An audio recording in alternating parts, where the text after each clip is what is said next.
Buenos días, muchas gracias por tenerme aquí. La verdad es que muy complacida y la verdad agradecida de estar aquí compartiendo con ustedes. Qué bonito volverse a ver después de estar tan encerrados por mucho tiempo. Sigue poco a poco ir retomando la normalidad, que para mí esto es normalidad, no estar encerrados.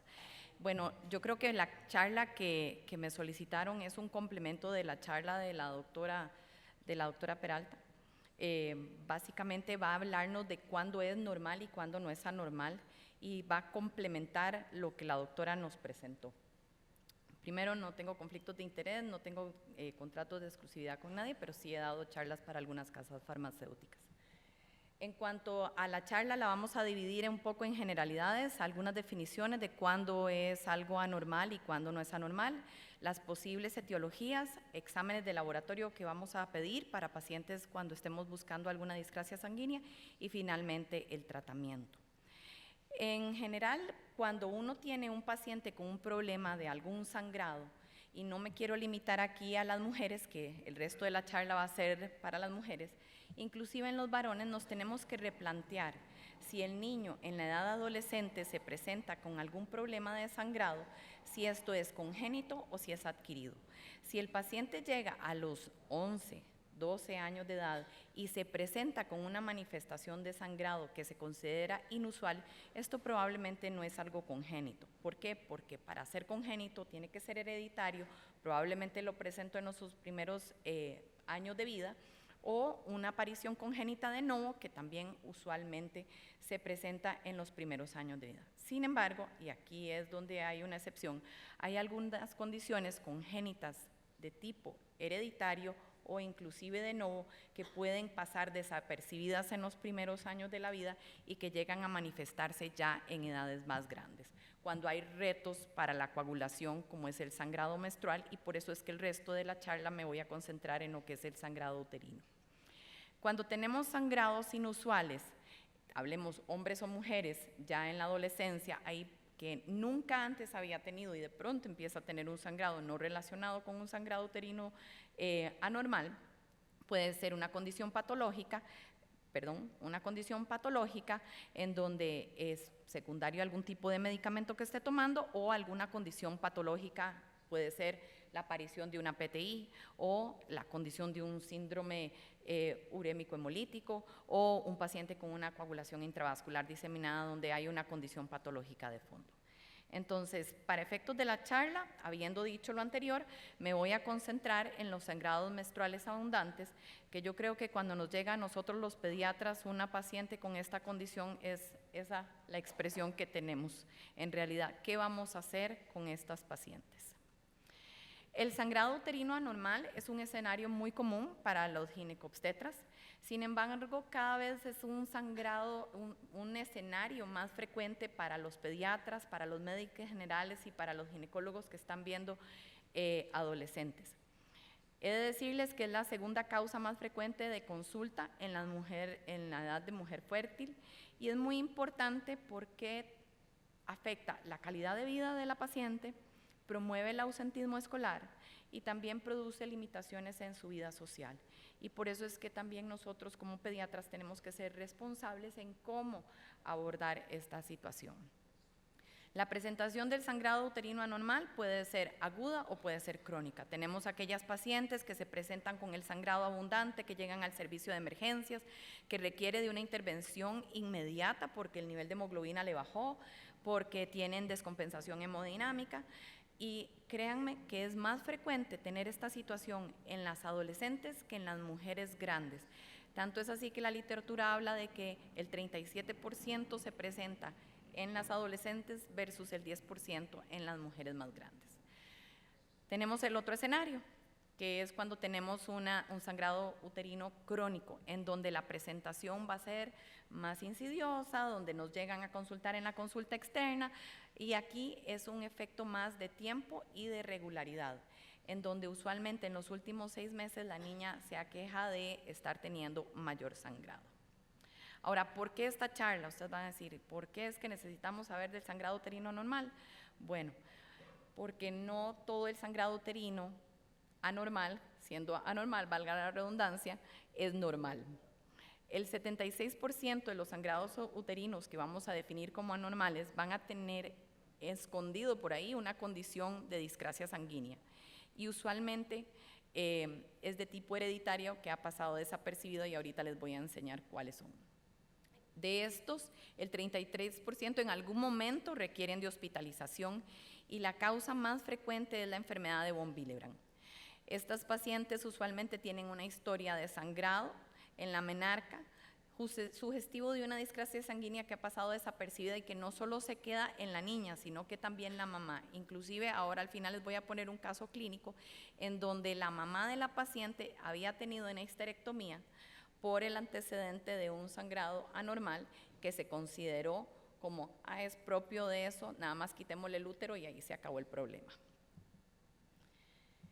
Este artículo habla sobre las diferentes patologías en sangrados uterinos anormales en pacientes adolescentes. Ahí se apuntaron, donde tenemos que de varios estudios que se analizaron de sangrado uterino anormal, las causas y la etiología que escondían estos sangrados uterinos anormales teníamos lo que era la enfermedad de von Willebrand, disfunción plaquetaria, algún tipo de alguno de los factores de la coagulación disminuido o un conteo bajo de plaquetas. ¿Cómo podemos nosotros en nuestra consulta llegar y decir, bueno, esta paciente la tengo que estudiar y esta no? Esta la refiero donde la doctora para que le ponga los gestágenos orales, para que nos regulemos la menstruación, o esta realmente es una paciente que tiene una discrasia sanguínea. Hay pequeñas clavecitas. Una de ellas son preguntas que tenemos que, como decía la doctora, vayan al grano. Los adolescentes no hablan mucho, pero sí tenemos que tratar de obtenerles, tenemos que ser hábiles en cómo extraer la información. Muchas de estas preguntas las van a poder contestar los padres de familia o el acompañante, pero cosas que podemos preguntar es, con pequeñas heridas, sangrado excesivo. Si han tenido el antecedente de una cirugía y al salir de la cirugía se le dijo, tuvo un sangrado importante, casi siempre las de tipo de otorrino, o alguna apendicectomía que se complicó porque se le hizo un hematoma.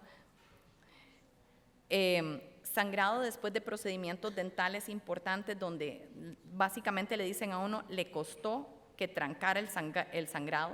Las epistaxis frecuentes, las equimosis frecuentes y de aparición en lugares inusuales. ¿Qué es lo que pasa? Que con todos los trastornos hormonales que están teniendo estas adolescentes es mucho más sencillo la aparición de equimosis, pero por lo menos equimosis en lugares donde no deberían de aparecer, como son en la espalda o como son en los brazos. Historia familiar de sangrado es importantísimo, es una de las banderas rojas más importantes, o la historia familiar de metrorragias.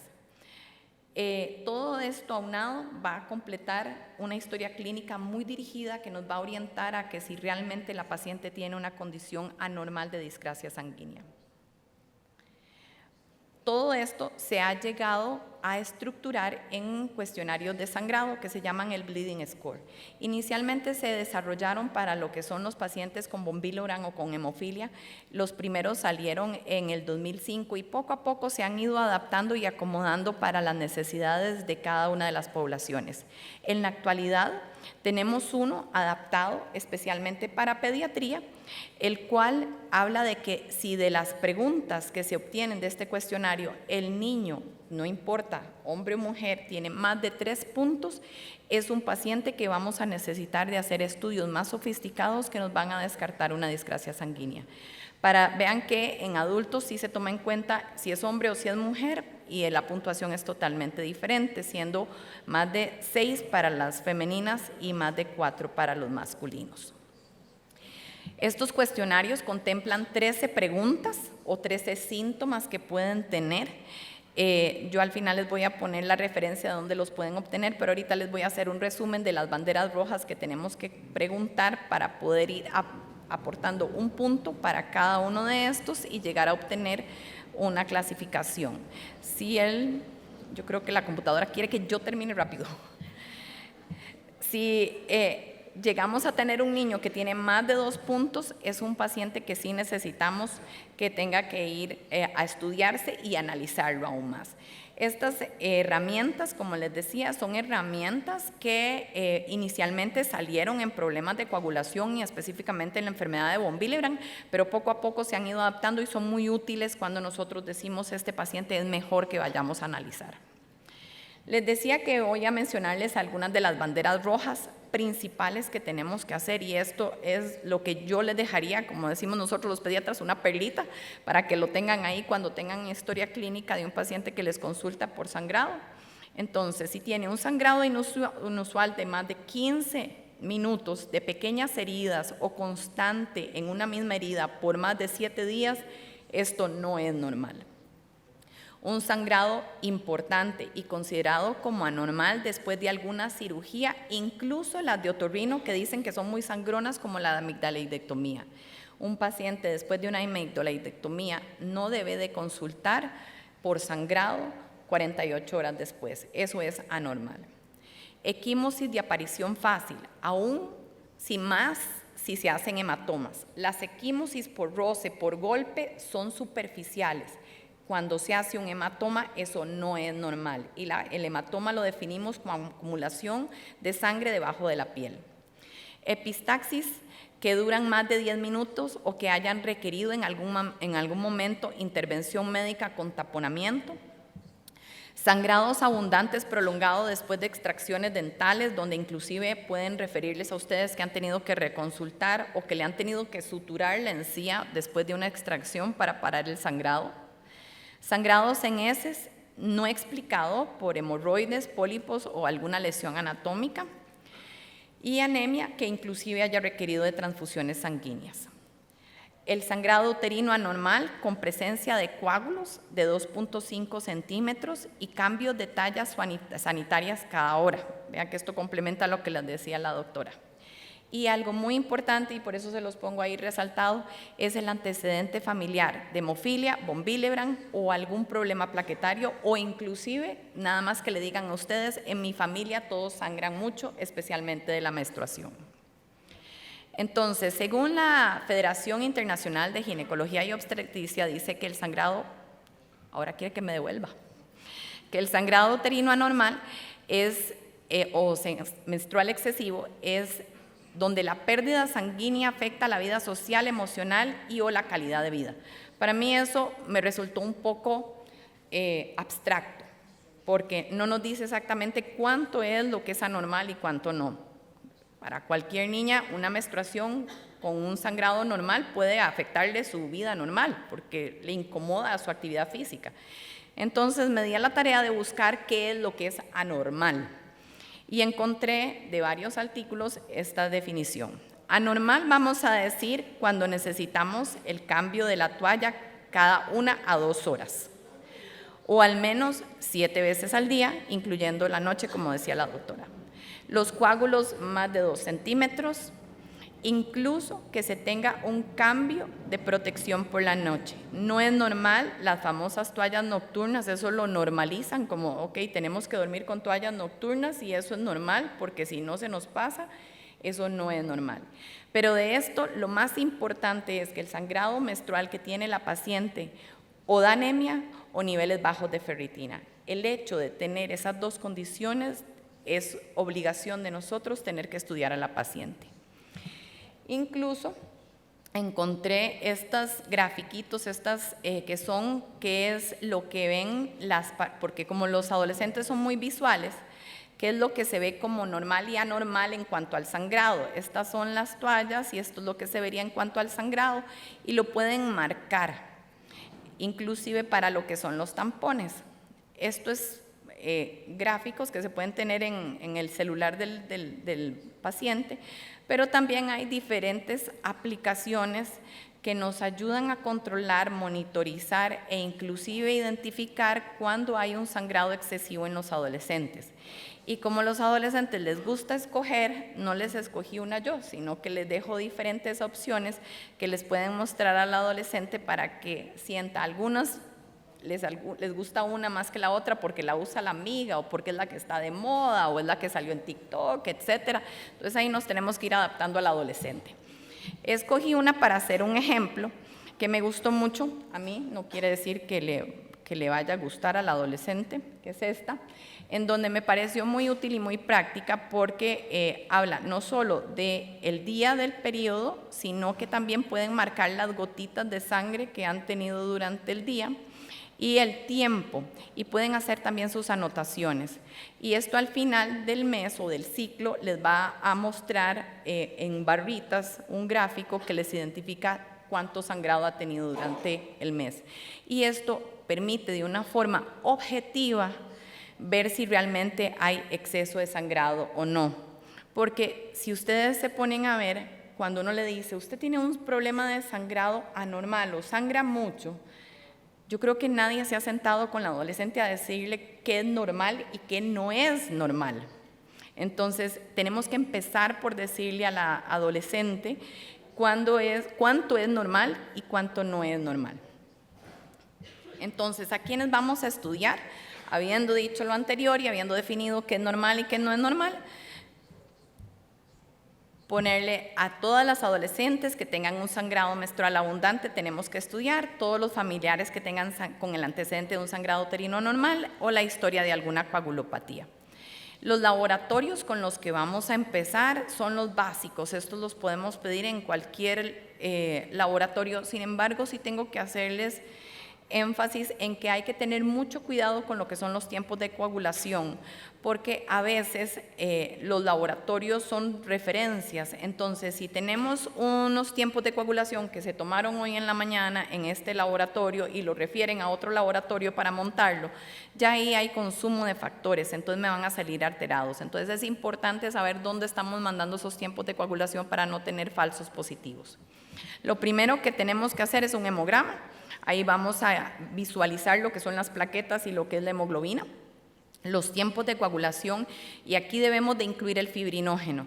El fibrinógeno es el estabilizador de todo coágulo sanguíneo y muchas veces podemos tener condiciones de hipofibrinogenemia o afibrinogenemia que han pasado desapercibidas, en donde no nos estabilizan el coágulo y que se está manifestando en el momento de la menstruación. Y muy importante, si tenemos anemia, hacer índices de hierro.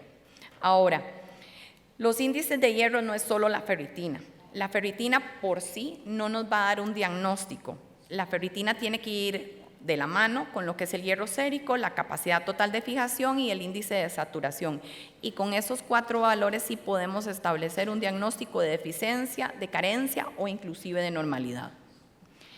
Esta tablita es un resumen, es otra perlita, ahí les voy dejando perlitas a lo largo de la charla, donde depende de lo que vaya alterado, así podemos establecer una condición o una etiología. Si nosotros tenemos una vasculopatía o una enfermedad del tejido conectivo, no vamos a tener ninguna alteración en los tiempos de coagulación o en el hemograma. Si tenemos plaquetas bajas, pues entonces eso es una PTI y solo eso nos va a tener alterado sin tener ninguna otra alteración de los tiempos de coagulación. Cuando tenemos problemas de tipo cualitativo plaquetario, que estos se nos pueden manifestar con la primera menstruación, no vamos a tener ninguna alteración en los tiempos de coagulación. Puede ser que las plaquetas estén normales o puede ser que estén bajas, pero pueden estar normales. La hemofilia definitivamente vamos a tener alteración del TTP, y en el von Willebrand, que este es como la trampa de las discrasias sanguíneas en el sangrado uterino anormal, es alteración de solo uno de los tiempos de coagulación, que es el TTP, pero que inclusive puede estar normal por la variedad de enfermedades que hay de enfermedad de von Willebrand, y la CID, que obviamente vamos a tener un paciente muy enfermo. Entonces, de estas condiciones patológicas donde tenemos que analizar de la enfermedad uterina normal, la primera y la más frecuente va a ser la enfermedad de von Willebrand. Después pueden haber condiciones cualitativas plaquetarias, como es la enfermedad de Glassman o el Bernard-Soulier, o algunas otras condiciones inusuales y raras, pero sí pueden existir.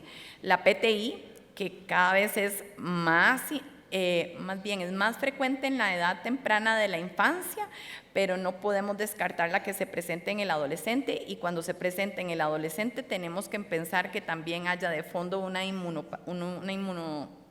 condición inmunológica de fondo.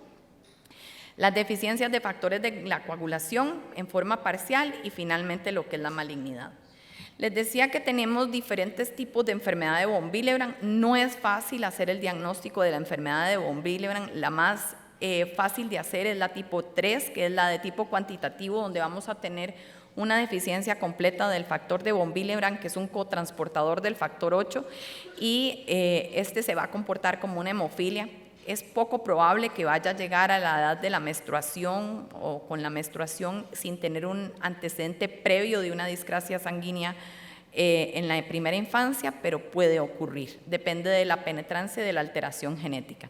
Las otras condiciones son las que son lo difícil de diagnosticar y que son lo que hace que nosotros tengamos que estar aquí oyendo esta charla el día de hoy. Para poder hacer este diagnóstico necesitamos como mínimo estas pruebas de laboratorio que no se realizan en todos los laboratorios, son muy especializadas y son muy complejas de analizar. Lo mínimo sería un factor 8, la medición del antígeno del von Willebrand, la relación del cofactor de von Willebrand con el antígeno, el RIPA, que es el inductor de ristocetina, y los multímeros que no se hacen en nuestro país. Todo esto nosotros lo analizamos y lo ponemos en esta tabla para clasificar y definir el tipo de von Willebrand que tiene el paciente. Sin embargo, esto no es sencillo y aquí es donde es muy importante, si ustedes detectan un paciente que tiene alguna condición que pudiera sugerir esta enfermedad, debe ser referido a un hematólogo.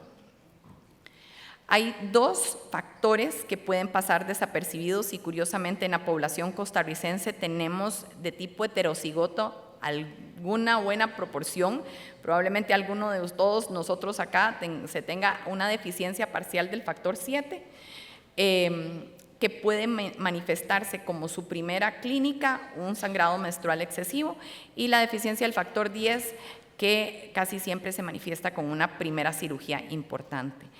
Y estos dos factores, incluyendo el factor 5, fueron reportados como en un 49% de las pacientes que consultaron con un sangrado importante tener alguna deficiencia parcial de estos factores. Pero esto se detecta en forma bastante sencilla porque nos va a mostrar una alteración del TTP y si fuera del factor 7, aislado el TP. Entonces ahí sí lo podemos detectar en una forma temprana y pues ya poder hacer una medición de los factores después.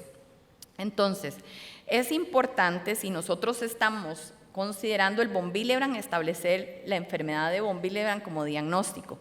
Sin embargo, si nosotros creemos que ese paciente tiene una discrasia sanguínea y que tiene una alteración y descartamos la enfermedad de von Willebrand, que no se nos vaya a olvidar las alteraciones de tipo cualitativo plaquetarias, no solo cuantitativas, sino cualitativas, en donde tenemos un problema de función plaquetaria.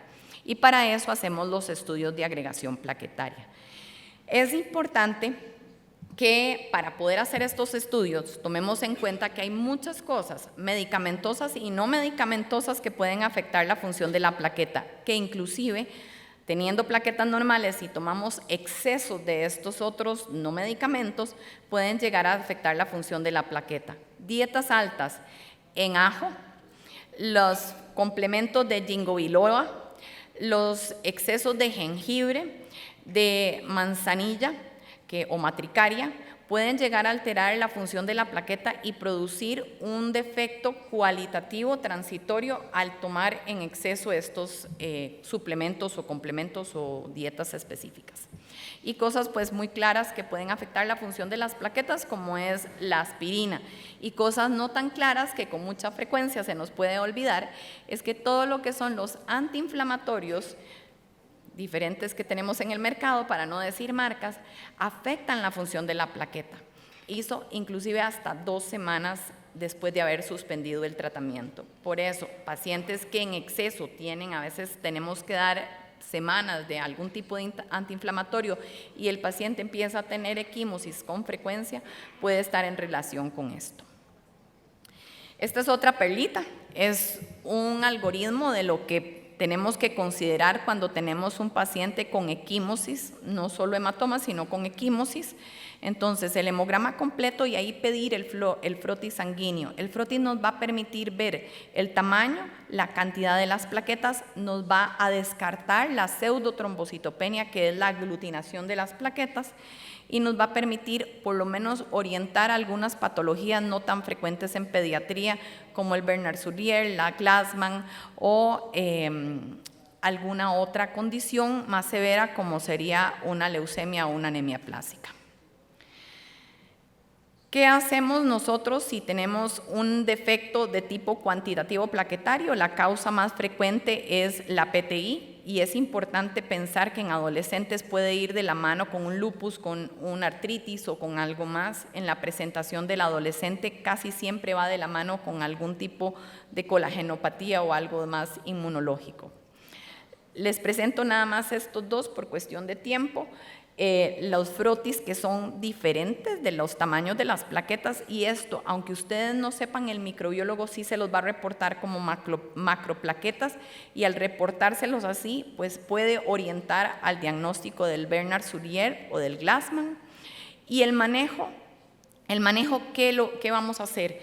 Va a depender de la etiología. Nosotros no podemos tratar algo si no sabemos por qué se está produciendo. Lo primero, en caso de un sangrado agudo, es estabilizar a la paciente y una vez identificada la causa de por qué es que está teniendo el sangrado, hacerlo dirigido. No siempre hay que transfundir a la paciente. Si la paciente tiene menos de 7 gramos de hemoglobina y está inestable hemodinámicamente, es una paciente que probablemente sí requiera de una transfusión. Sin embargo, si el paciente ha tenido un sangrado crónico a lo largo del tiempo, no es indispensable transfundir y podemos evitar una transfusión. Lo más importante es el manejo multidisciplinario en este tipo de pacientes, donde incluimos el ginecólogo, el hematólogo, el pediatra e inclusive el psicólogo, porque muchos de estos pacientes pueden tener un componente emocional que debe de ser abordado. Si tenemos una PDI, recuerden no transfundir plaquetas, por favor. Es una condición inmunológica en donde transfundir plaquetas va a generar más problema. Ahí tenemos que hacer uso de los esteroides gamma-globulina o inclusive algunas otras situaciones. Si tenemos un problema de tipo de cualitativo, no, en serio, yo sé, ya me pasé un minuto, pero ya casi. Si tenemos un problema de deficiencia de cualitativo plaquetaria, ahí es donde tenemos que poner plaquetas, porque las plaquetas que tiene el paciente no le funcionan bien. Y recordemos que tenemos aunado a los problemas de coagulación terapias hemostáticas, como es el uso de tranexámico o ácido aminocaproico, que sí podemos utilizar, pero es muy importante que recordemos que no podemos usar el ácido tranexámico al mismo tiempo que los gestágenos orales, porque podemos inducir trombosis en la paciente. Y eso es algo a recordar, otra perlita. Y en interés del tiempo, nada más les voy a contar de este caso clínico. Es una paciente de 15 años que fue referida para hematología. El sangrado era menstrual importante, tuvo su menarca a los 13 años, había perdido varios días en la escuela al mes por el periodo, tenía periodos de 8 días, usaba tampones, Super Plus, y los cambiaba una cada 2 horas. En sus días más pesados y usaba toalla nocturna. Estos fueron los exámenes. Bueno, el antecedente muy importante es que su mamá había tenido el sangrado menstrual y hemorragia posparto y había estado ya histerectomizada. Y esos eran los exámenes iniciales, con una hemoglobina en 11, ferritina que estaba bajo, plaquetas normales y tiempos de coagulación normales. Esta paciente tenía todas las banderas rojas de las que hablamos previamente. Y estos son los exámenes que se le hicieron. Y tenía, voy a ponérselas así, tenía un von Willebrand tipo 1. Entonces, banderas rojas con antecedente heredofamiliar, con una clínica que afecta su calidad de vida y el diario vivir, es una paciente que sí se debe de estudiar. No olvidemos que la anemia por pérdidas es normo, pero en este tipo de pacientes donde los pacientes son desangrados ya casi, donde los pacientes pierden poquitos todos los días, son pacientes que no tenemos que olvidar lo que es la anemia por deficiencia de hierro y que es algo importante de tratar al mismo tiempo que el sangrado menstrual. Y para recordar, hablen con el adolescente, definan cuándo es anormal, cuándo no es anormal, y quería terminar con esta frase que dice: dime y lo olvido, enséñame y lo recuerdo, involúcrame y lo aprendo. Y la idea es que nos involucremos con esto en las adolescentes para definirles cuándo realmente es su sangrado normal o anormal. Gracias.